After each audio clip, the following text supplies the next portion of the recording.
রাসূলুল্লাহ সাল্লাল্লাহু আলাইহি ওয়াসাল্লাম একদিন বললেন, যে ব্যক্তি কুল হুয়াল্লাহু আহাদ এই সূরাটাকে 10 বার পড়বে, যে ব্যক্তি এই সূরাটাকে 10 বার পড়বে, আল্লাহ তাআলা তার জন্য জান্নাতে একটা প্রাসাদ নির্মাণ করবেন।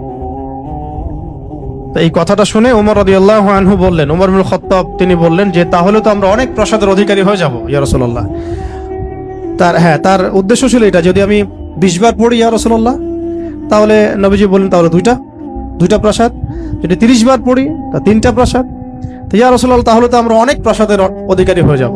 তখন নবীজি বললেন যে আল্লাহ তাআলার দান এর চেয়েও বেশি প্রশস্ত, মানে আপনি 100 পড়লে 10টা ঘর পাবেন, মানে আমরা 100 পড়লে 10টা ঘর পাবো, 200 পড়লে 20টা। এইভাবেই আল্লাহ পাকের দান আরো প্রশস্ত। আর যে হাদিসটার কথা আমি বললাম, যেটা আমি আজকে আপনাদের জন্য এটা রেডি করতে গিয়ে জেনেছি আর কি, এটা আমার আগে জানা ছিল না। এটা জানার পরে আসলে আমাদের মনে হচ্ছে কেন এই আমলগুলো করি না।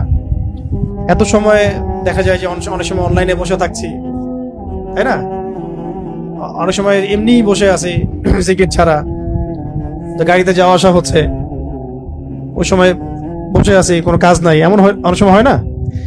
কেন আমরা এই সময়গুলো কাজে লাগাই না?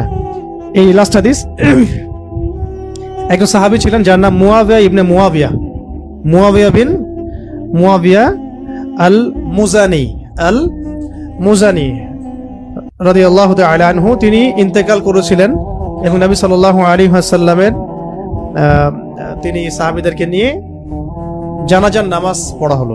ভালো করে শুনুন, মুয়াবিয়া ইবনে মুয়াবিয়া আল মুজানি রাদিয়াল্লাহু তাআলা আনহু ইন্তেকাল করলেন, নবী সাল্লাল্লাহু আলাইহি ওয়াসাল্লাম সাহাবীদেরকে নিয়ে তার জানাজার নামাজ পড়ালেন। পড়ানোর পরে নবী সাল্লাল্লাহু আলাইহি ওয়াসাল্লামের কাছে জিবরাইল আলাইহিস সালাম আগমন করলেন এবং তাকে জানিয়ে দেওয়া হলো ওহীর মাধ্যমে যে এই সাহাবীর জানাজায় আমি জিবরাইল আলাইহিস সালাম বলছেন 70,000 ফেরেশতা সহ আমি উপস্থিত হয়েছিলাম। 70,000 ফেরেশতা সহ এই জানাজা সালাতে আমি উপস্থিত হয়েছি। তো নামাজ শেষে নবী সাল্লাল্লাহু আলাইহি ওয়াসাল্লাম জিজ্ঞাসা করলেন যে ইয়া জিবরিল হে জিবরিল বিমা বালাগা মুআবিয়া ইবনে মুআবিয়া হাদিহিল মানজিলা।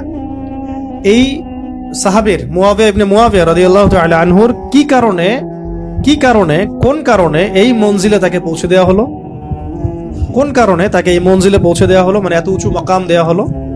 তখন তিনি বলছিলেন যে ইয়া রাসূলুল্লাহ সাল্লাল্লাহু আলাইহি ওয়াসাল্লাম, এই মর্যাদা লাভের কারণ হচ্ছে যে সে দাঁড়িয়ে, বসে, হেঁটে, সওয়ারিতে অবস্থায় সবসময় সূরা ইখলাস তেলাওয়াত করত।